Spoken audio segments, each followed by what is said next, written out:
As we move down to the south, a number of the smaller incidents have all combined to form what now looks like one large fire here, which we've divided into two separate branches. Those branches you may have heard of are called the Calaveras Zone and the Canyon Zone. And I just want to really quickly take you around the fire to tell you about the conditions there. Normally we see two active burn periods here during this fire. We see an active burn period in the very early morning hours, 3 o'clock in the morning or so, when there's some difference in the inversion layer. I'm sure our meteorologist will talk about that. We see another active burning zone normally in the afternoon. We're nearing that time right now. As the day has been heating up, we start to see some fire growth. We have not had any significant fire runs. This is a very complex area. The topography, the fuel types in here, the age of the decadent fuel, all of this combines to create a lot of real tough firefighting challenges. That said, if we look up here to the top of what we call the Calaveras Zone in this one division, this division Q, we've had a lot of active fire there this afternoon. So you may, if the sky clears, you may see some of the columns coming up off of this side of the fire. This side of the fire becomes, or has been, the most active priority zone of the fire because of the perimeter to some of the populated areas as we move down the freeway and some of the cities that are along here.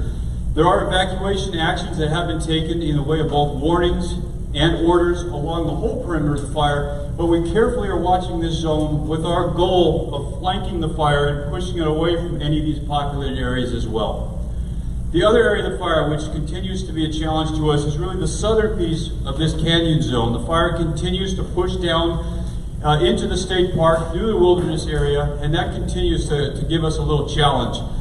We've created a number of different contingency lines on both sides of the fire, and those contingency lines are usually done with bulldozers that are creating lines that the fire can't burn through. And then we augment that usually with fire attack from tankers that are laying down retardant lines in some of those areas as well. We're continuing to watch the other areas of the fire as well that I'm not talking to you about right now, specifically in regards to the effect that this weekend's weather may have as it comes in tonight or tomorrow night, with potential for wind movement that could cause any movement up here. So we're carefully monitoring that, moving resources around so we're ready to respond to that appropriately. Thank you very much.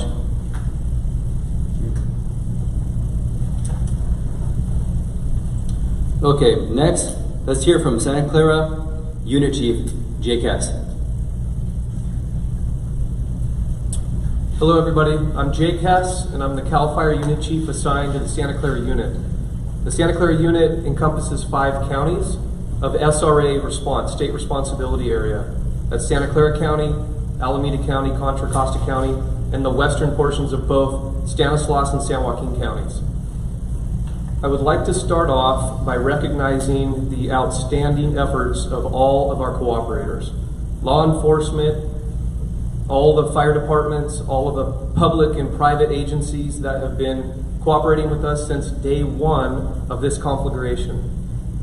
I would be remiss if I did not recognize the fact that this is an absolute marathon that we are embarking on. We, along with Team 6, from CAL FIRE, have recognized that we are going to need to be here in long term. We have been messaging to all of our cooperators that we are going to have to set manageable paces because this is going to be a very long-term incident as we get through this. I want to talk a little bit about how are we dealing with the additional storm or potential lightning strikes that are coming in to the unit in all the counties. We have been working behind the scenes and collaborating with our local government fire chief partners, law enforcement, to essentially pick up, hire, staff as many engines, volunteer companies, any equipment that's out there in these operational areas that we can staff appropriately and get after these fires that are coming in potentially with this lightning strike. The number one priority for us and this team is life safety. If you look at the map and you look at over 300,000 acres spread out, and now with 7 counties, with 2 additional counties starting to look at this incident as it gets closer, the life safety component is our number one priority for this incident. If you look at the other incidents in California, there's been some significant structure loss. We are hyper-focused with CAL FIRE Team 6 on that structured defense component and evacuations. So please, please look at those evacuation orders or warnings and listen to those. We put those out there for a reason. It is absolutely instrumental that if there are any cooperators out there that we have not reached out to or have slipped through the cracks, that we have those folks get to the Alameda County Fairgrounds to our 10 o'clock cooperators meeting. We are very motivated to wrap our arms around the public and those agencies to ensure that their needs are being met. I cannot reiterate the magnitude of how long this incident can go, and our troops are exhausted. I want to take a moment and just recognize the outstanding efforts of the troops that are out there right now, up and down the state, out of state, different patches, people working partnerships hand in hand, trying to get after this fire. At the end of the day, we will put this fire out. It is going to be a one piece at a time. The evacuation piece, we cannot reiterate enough. With that, thank you.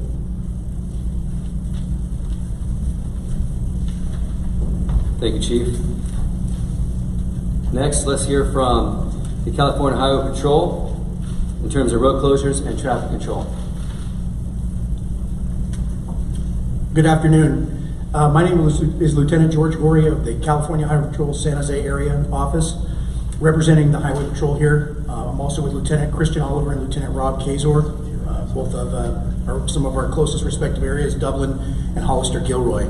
The California Highway Patrol is currently providing traffic control assistance at different locations throughout Alameda and Santa Clara counties, and also in the Central Valley, but my role here today is to represent what is going on here in Alameda and Santa Clara counties.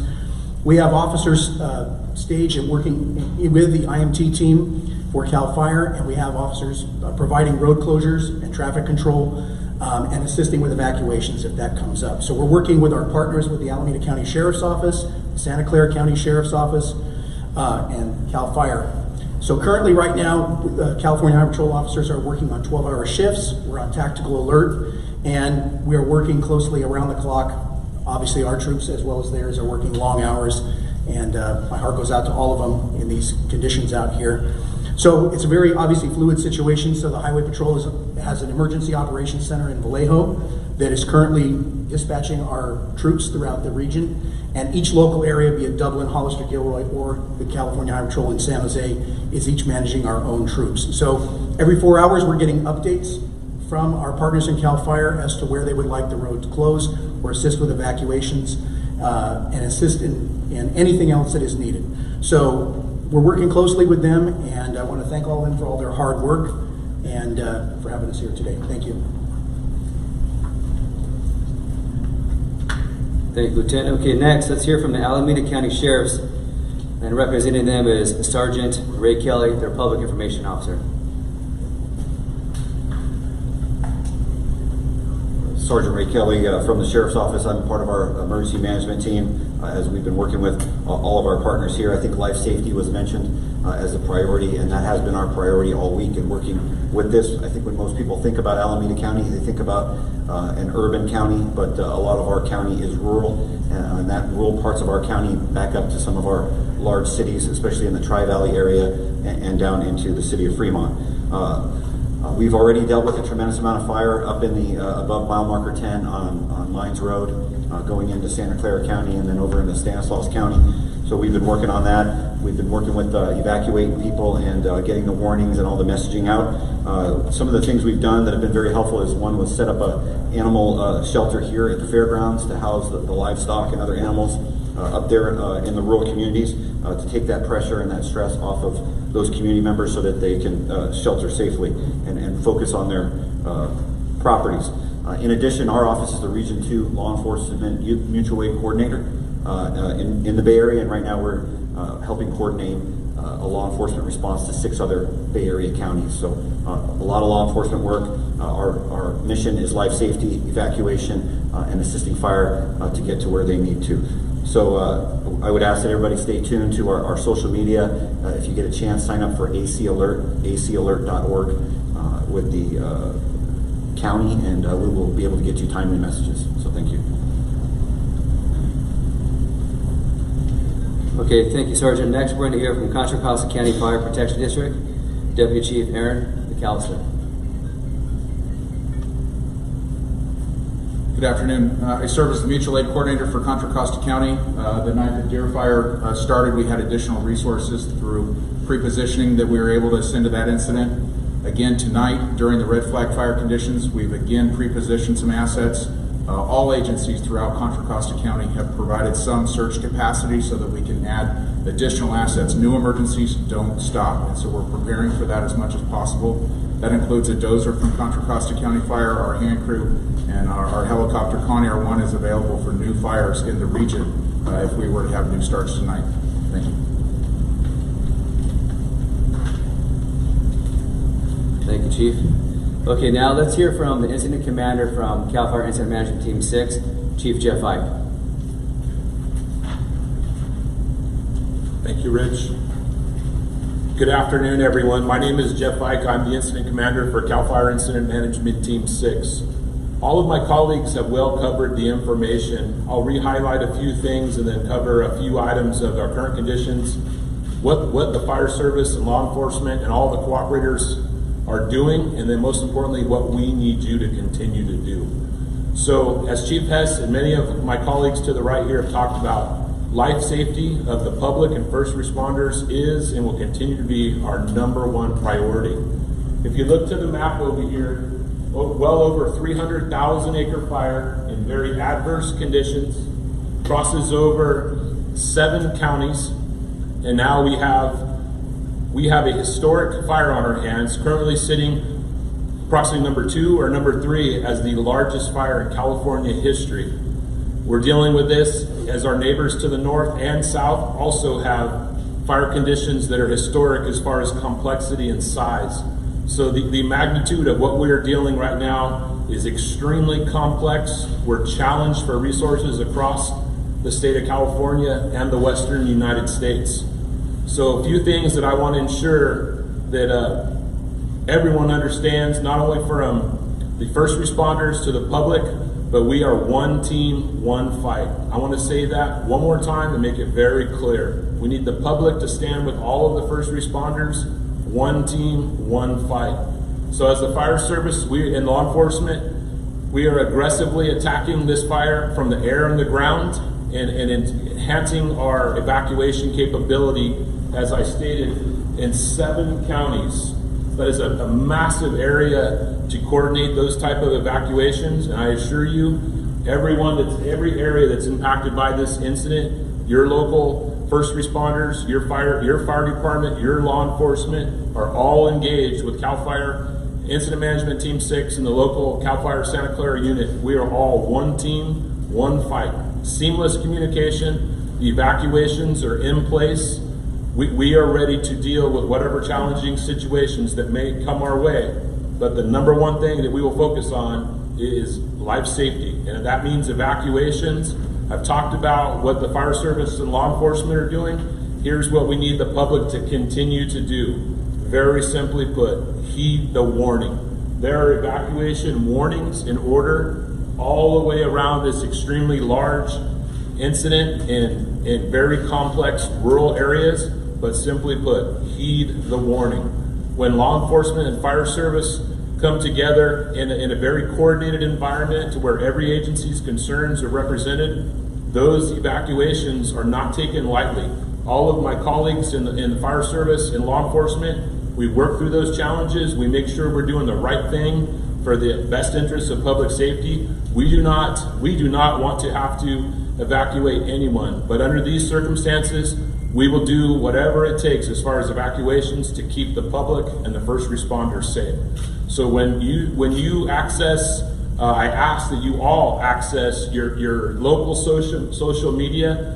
We are in 7 counties. Make sure you're signed up to receive all of the emergency notifications, whether Facebook, Twitter, reverse 911, through your local law enforcement. Keep in mind, we are involved in 7 counties. So I don't want to get too specific, but I want to make sure everyone signs up to receive those local evacuation warnings and orders notifications. So as Chief has said, we are in this for the long haul, folks, and now we have another challenging adverse weather event coming in that could push this fire in 360-degree different directions. So as we go through the next couple of days, heed the warning and follow and monitor your local social media and news information outlets. Thank you.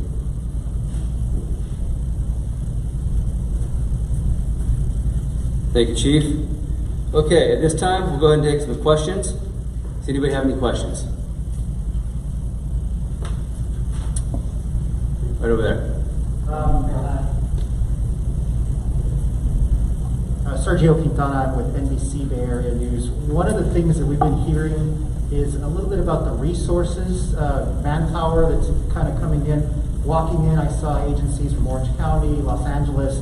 Can you talk a little bit about those agencies from across the state and then others that are coming in from the country and either in other countries, and what people should be prepared for as this fight continues? Sure, in California we have a mass mutual aid agreement. So what that means is that we share resources. Anytime there's a situation like this, we share to help each other. Like the Chief was talking about, where it's one team, one fight, that's what we do in California. So that's how we get resources from LA, Orange County that you named about. And there's another process also when we're resource deprived here in California. We reach out to our other states, our associate states, and they give us resources. And in return, we do the same thing. So we're seeing that. We hear that we're challenged right now. You know, there's over 14,000 fire personnel throughout the state of California fighting fire right now, and a large amount of resources. And so other states are coming to help our aid, which we really appreciate. Are they here, by the way, are they already arrived? Are those out of states and out of country resources already arrived? They are arriving and continue to arrive. What's the status with the National Guard? I heard they were trying to train them and get them ready and bring them in. So the question was, what's the status of the National Guard? Excellent question. We are being assisted by our California National Guard partners. We will work on getting an agency rep from California National Guard here. However, that we can briefly speak to, so the California National Guard, like all of our partners in the state of California, we work seamless with them. So the California National Guard is being activated in several capacities. They're assisting us with fixed wing air tankers. They're assisting us with their water dropping helicopters and hoist rescue capability helicopters. And then we already have California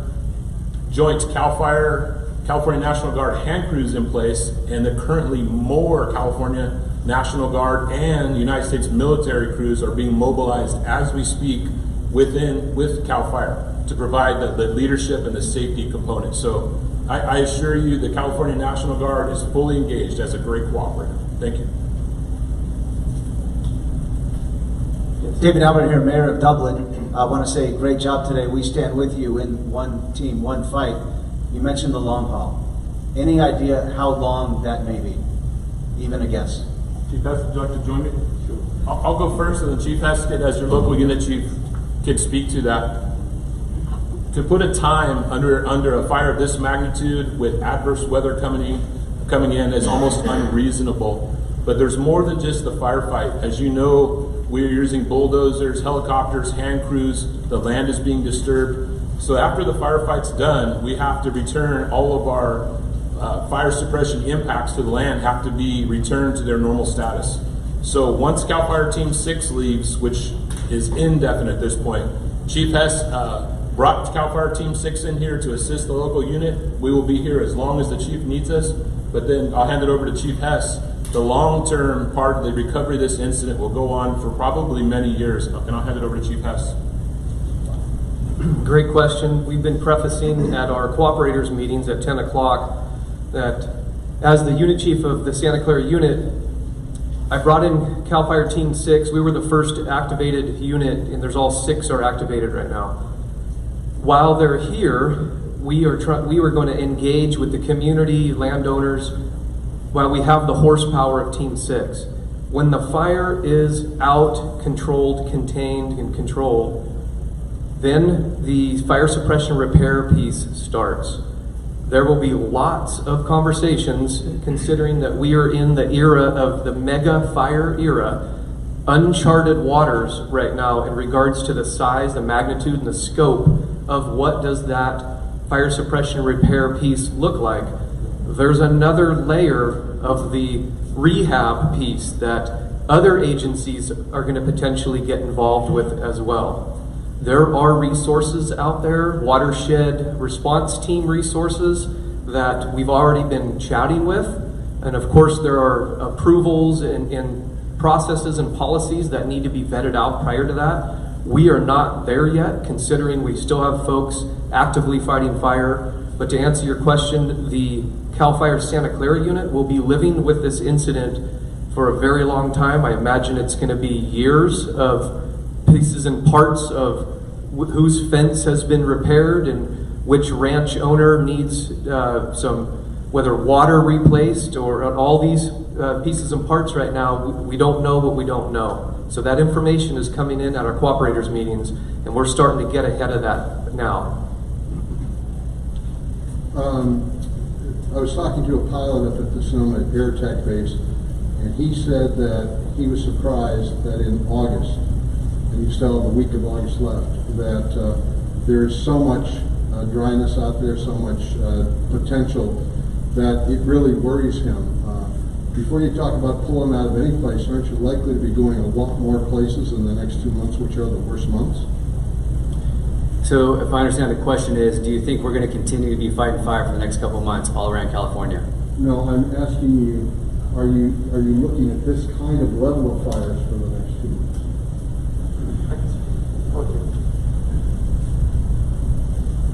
The unique scenario that we're dealing with was a lightning strikes that came through. If there's a silver lining looking at the map, is this was not a wind event. There was not wind associated as a major factor with this incident. That's the same with the San Mateo Santa Cruz unit, the Sonoma Lake Napa unit. It was not a north wind style Diablo, Sundowner, Fern wind event. These were lightning strikes. We had 20 plus lightning strikes. I believe there were 30 or 40 lightning strikes in the Santa Cruz Mountains on the Santa Cruz side. So this was an unprecedented event that immediately overwhelmed our resources as we are engaged on 22 fires spread out over 5 counties. That is a mathematical scenario, and as those acreage start to get bigger, everybody in our region were also peppered with lightning. So to answer your question, the lightning potential storm that's coming in has us very white-knuckled right now, so that's why we are upstaffing in the unit for all the 5 counties. We are in contact with the team, and we are thinking outside the box right now because we absolutely have to be on taking resources that may be on a colder piece of line that we feel very comfortable with, may have to be engaged on a new fire. Local government partners, Alameda County, Contra Costa County, Fremont, Milpitas, all of our folks, Santa Clara County Fire, all of our partners are all together right now as one voice, engaging and sharing resources. We have folks staffing each other's stations. We have people spread out all over the counties, mixing, matching patches, equipment, absolutely unprecedented. And sir, just to answer that question a little bit deeper, we have a fire behavior analyst to kind of talk about what's out there in terms of fire behavior. So Captain Steve Vollmer is going to talk to you a little deeper about that. Good evening, Stephen Vollmer. I'm the Fire Behavior Analyst for Incident Management Team 6. So the current conditions in this portion of California is they are in a severe drought right now. Other portions in Northern California are in an extreme drought. And what that translates to is over the past couple of years, everybody knows that we've been in that drought condition. That's really had an effect with the trees and the brush that's out there. Currently, those big brush fields that are in the middle of the wilderness area are very dense and decadent. They have a lot of dead component in it, and that's what's helping spread this fire dramatically. Any of those little embers that land in there, 90% out of 100 of them will start a new fire. That's where we're at with the probability of ignition right now. Those once those brush fields start burning, we're expecting to see the spread distance of those embers go anywhere between 3/4 of a mile and up to a mile. So that's what's also hampering the control efforts of the troops on the ground, is that long distance spotting that we're seeing out there in this old brush model. The area around the canyon incident where Del Porto Canyon comes up has a lot of fire history in it. However, the area around the Calaveras side has very little fire behavior history in it. So we're dealing with areas that have never burned in the recorded history out here where we're at. So it's really posing a difficulty to us, both access-wise because the limited access for us and the age of the material that's out there and the density of it. But with September and October now coming, where you do have wind events, where you do have the preponderance of really large fires happen in September, October, the last part of the traditional fire season, you have to be worried about that because you have 3 here that are nowhere near under control, and in a week they're probably still going to be burned. I honestly can't give a date as to when they will have containment and control on those fires. And yes, we are very early in the fire season in California. Typically, we start getting into our offshore wind events in September. So normally this time of year, the fuels are sitting right about where they're at right now. They're at that critical level, and we don't see them get out of that critical level until around Thanksgiving. So this is the part of the fire season that we all look out for, this area between August and October.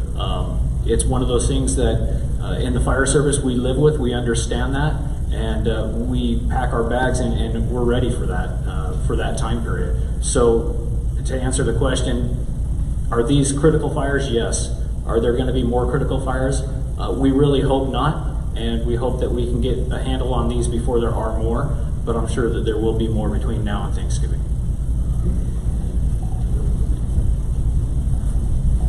Okay, 2 more questions.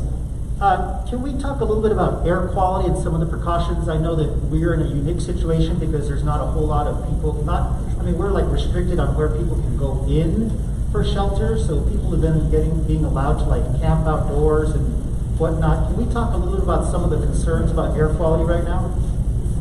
So the question is about air quality, and I'm sorry, the last part of it? I noticed you were trying to find out. Well, we have a meteorologist over here that maybe will answer some of the questions, but I'd like to start. With the addition of air quality, we're also under the unique situation of being restricted on how many people we can put into buildings for shelter because of COVID-19. Sure. Can we talk about some of those solutions and some of the concerns I guess people should have about sheltering or evacuating and staying outdoors? Understand. So the challenges with evacuation and putting people inside a building, we understand that challenge. So we work really closely with the Red Cross and all the different agencies that are up here and that are cooperating agencies with us to facilitate the needs of the residents. And so we work with the temporary evacuation points, essentially where these local groups will help folks that are displaced and give them hotel vouchers and those kinds of things to assist with their needs. So they're taking all those precautions and those measures, and they're making sure the residents that are displaced have somewhere to go. So that's a really good question. And then in terms of buildings, as you can see, all of us have our mask here. We continue to have social distancing, just like all of you. So we are following those measures, those protocols, and we're also making sure the residents are getting what they need. All right, one more question. Good afternoon. Good afternoon, Jerome Hoban, Alameda County Fair. Thank you for everything you guys are doing. Just out of curiosity, in the event the evacuation turns into a more urban setting, is there any dialogue on where public would be directed to go, at least in this Tri-Valley region? Sure. So what we do is work really closely with all law enforcement officials, and specifically with sheriffs for these evacuations. We'll have the sergeant come up and talk a little more specifically about it because that's really a law enforcement issue, but we work with them in messaging, those kinds of things. So Sergeant Kelly, if you can come up and speak to that. So a lot of the last week, what we've done is prep people to have a go bag, be ready to go and be ready to evacuate. That's why we've been moving all the livestock here to the fairgrounds and to other locations so that people can leave. And we spent a tremendous amount of time up in the rural communities, up in the hills in eastern Alameda County, speaking and meeting with all those people up there. And so a lot of them have already left. And so when we get into the urban setting, we do have plans in place. There's a county-wide evacuation plan that we work on monthly, regardless of whether there's emergencies or not. And so each city works with the county and with CAL FIRE and the CHP to set up an evacuation plan. That may mean turning up a freeway in one complete direction, either towards San Joaquin County or to the west side of our county, depending. But we're willing to go that far should we need to preserve life. And that's the most important thing right now. So we're really asking people to watch those warnings, to take our advice, because the situation ahead is very unpredictable. But all of our professionals that are working here have those plans. They've been in place, and we update them regularly as we are with this particular situation. Thank you. I just wanted to follow up the hand of the air quality question. Was that for you, gentlemen?